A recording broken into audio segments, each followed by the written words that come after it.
Hello students of class 11 Commerce, welcome again to your business studies class. So students, we are still under unit 5, okay? Unit 5, that is organizing, all right?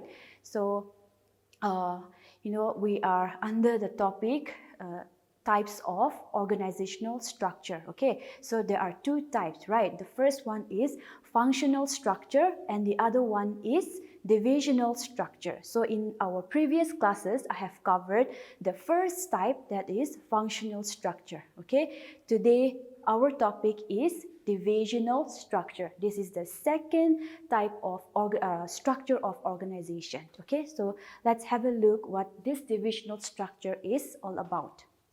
So here, as mentioned here, as you can see, divisional structure, okay, it is when each product or a job have a department, okay?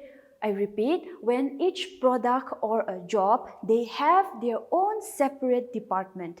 That is called divisional structure, okay? Let me give you an example. Say garment department, okay? Here, garment department, this product, they have their own department, right? Garment department. Likewise, footwear department, they also have their own department to function, okay? So here, under this divisional structure, what they do is, garment department, they will have their own production team, okay? Same thing, they will have their own marketing team, okay?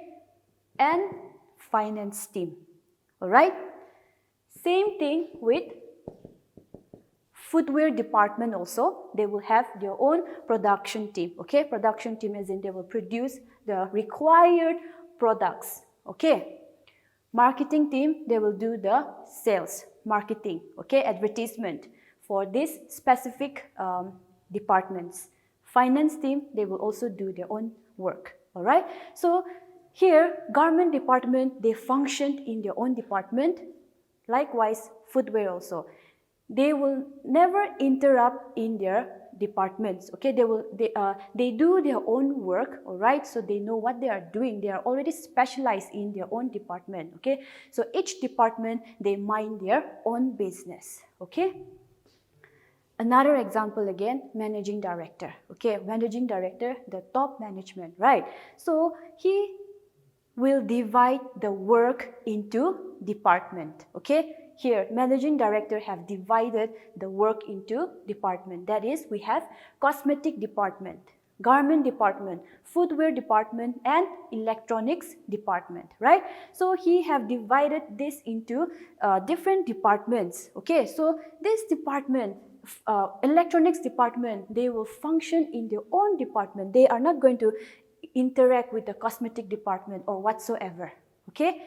Here, under this garment department, okay, they also have the power, okay, to have their own team. They also, they're also allowed to manage their own team. So garment department have their own HR department, okay, HR team, marketing team, rural and development team, and purchasing team, okay? So that is how divisional structure, okay, that is how they function, all right? Having their own department in order to have a smooth flow in the organization, okay? As simple as that, that is what divisional structure function, okay? So class, let's have a look at some of the merits, okay? Merits or advantages of divisional structure. Please turn your page to 152. Okay, so the first advantages that we have is product specialization and development of various skills. Okay, so here, product specialization, right? When a person, when an employee is been, working under a certain department for quite a long time, then definitely he will, he will specialize in that area where he has been assigned to, right? If a person is working under an electronic department for a long time, then that person will definitely be equipped, right? He'll be so skilled in the electronic work, right? So when a person is being specialized in his own work, definitely it will have development of his skills, right? He's going to develop, he's going to grow in the skills that he has been working into for so many years, all right? So when a person develops skills, what happens next? The next thing that it will happen to this person is he'll be promoted to higher level, right? So promotion comes when a person is well specialized and when he is able to use his skills, okay, in a better way, all right? Number 2, provides basis for performance measurement, okay? Here, it is very easy, okay? It is very easy for the head of this department to locate in which area things are not functioning well, okay? So when we know that in each department, okay, they have a head in charge, all right? So when they are working under this system, under this organization, if they find out that things are not, functioning well as it should be, then it is easy for the head to locate it, okay? And remedial action for that particular employee will be taken into consideration, all right? Why it is easy to locate? Because they functioned in their own department only. They do not go and take charge of other department, right? So it becomes convenient and easy to locate where things have been gone wrong. Number 3, promotes flexibility and initiative. Okay, so here, whenever the organization wants to do any kind of changes, okay, if they want to do any kind of changes in their organization, maybe they want to add up some more, advertisement or colors in their products, they are flexible, they are, free to do so. At the same time, to make a decision, okay, while making decision under their organization, they are flexible to do so, okay. Number 4, facilitates expansion and growth, all right. So this point is very simple. Whenever there is flexibility, okay, in the organization, expansion of that enterprise or organization is so much possible, okay, it is possible. And when there is expansion and development under the organization, definitely growth is also implemented. The growth of their enterprises or the organization is also there, okay. Next is demerits, okay. We have some demerits. Number 1, conflict to allocation of funds. Here, the word conflict, it is referring to some disagreements, okay, or some clashes that happens within the department, okay. So here, conflict of allocation of funds, this is referring to when the managing director, okay, he sanctions some amount of money to each department, okay. So when he do that, okay, say electronic department, they demand for 10% increase in their fund, okay. Similarly, the garment department, they also ask for 15% increase in their fund, okay. So when these things happen, the conflict among the department arises, okay. So whenever disagreement happens under any kind of organization, that is definitely going to be a disadvantageous for the organization, okay. So that is what we can see even in this divisional structure. Number 2, increased in cost. Okay, so here different department, okay, doing similar type of activities at a different rate, okay. Some of the department, okay, they sell the goods. Though the goods are quite similar, some of the department, they sell the goods, at a higher rate, some at a lower rate, right? So it brings duplication of work in the organization. So that also becomes a disadvantageous under the organization. Number 3, organizational interest is ignored. Okay, so now we know that each department, they work for their own department only, right? The department, they have their own set of objectives to achieve. So when the department are too busy, just functioning on their own, they tend to ignore the organizational goals. As a whole, the organizational also have some certain targets to achieve, okay? But the departments are, occupied working for their objectives only. That is why they tend to avoid and ignore the organizational interest or goal. Okay, so class, these are some of the merits and demerits of divisional structure. The next topic we have is delecation. Okay, so let's see what delecation means. It is a process of transferring authority from superior to subordinates. Okay, let me repeat again. Delegation is the process of transferring authority from the superior to subordinates. Okay, so first of all, let me make it clear to you what is superior. Okay, superior means the top authority. Okay, the top management. All right. And subordinates, they are the one who works under the management. Okay, that means they works under the superior, the middle level and the lower level. That is subordinates. You got it?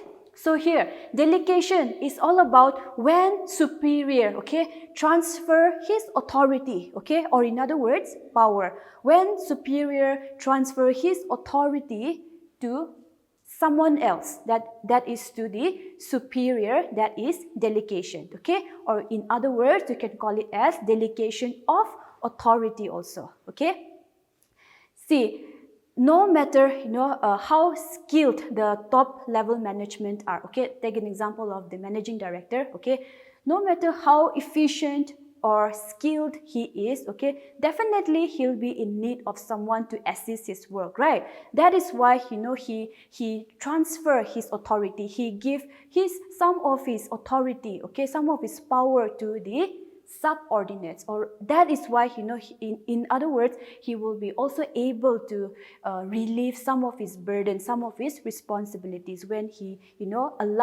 transfer his authority to the subordinates. Okay, and delegation also means authority that flows from top to bottom. Okay, we know that top is referring to superior, bottom is referring to subordinates, right? So delegation of authority flows from top to the bottom, from superior to the subordinates. Okay,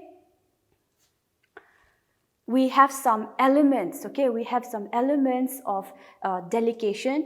3 elements. Number 1, authority. Number 2, responsibility. And 3 is accountability. So let's have a look at it one by one. Authority, okay, so authority means right to get work done from others. Okay, right to get the work done from others. That means the superior will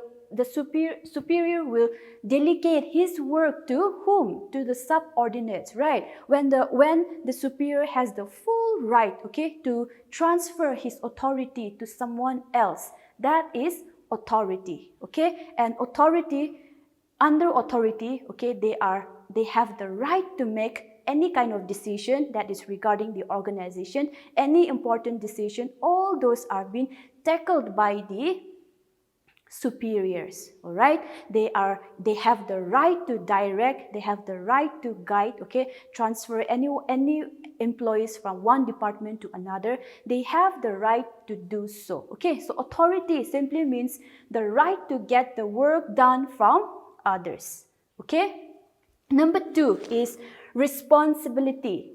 Responsibility means obligation to perform the duty that has been assigned. Okay, obligation to perform the duty that has been assigned. So responsibility will always come after authority. Okay, authority and responsibility, they are interrelated with one another. So here what the superior will do is he will assign some certain works to the subordinates. All right, so the subordinates have to fulfill the required tasks or work that has been assigned by the head, by the superior. Okay, that is responsibility.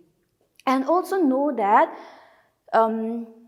responsibility flows upward, okay, from the subordinates to the superior. So responsibility always flows from upward. Okay, it goes up from the subordinates to the superior. Okay, The third element is accountability, okay? Accountability. So here, this means answerable for performance of tasks, whether the task is good or bad, okay?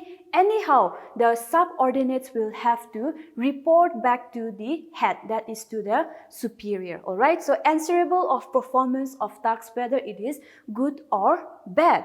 All right. Example for this is, say for example, the superior have assigned, assigned to the subordinates that under their department, in 1 month they have to, reach the target of 1 lakh, okay? In a sense, they have to do a sale of 1 lakh rupees within 1 month, okay? That's the task that the superior have assigned to the subordinates, all right? So now the next thing that the subordinates will do is he'll have to promote, he'll have to do selling, right? Keeping in mind that the target is to sell off the products and reach, the revenue by 1 lakh rupees within a month.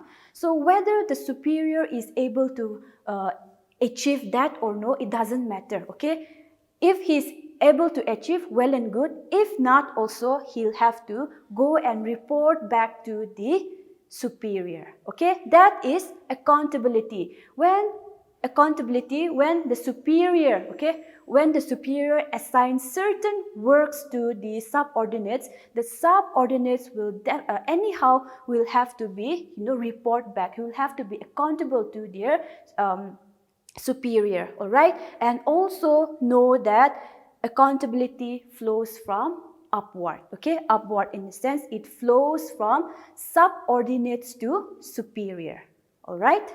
So class, these are the 3 elements under delegation. Number 1, authority, okay? Authority, right?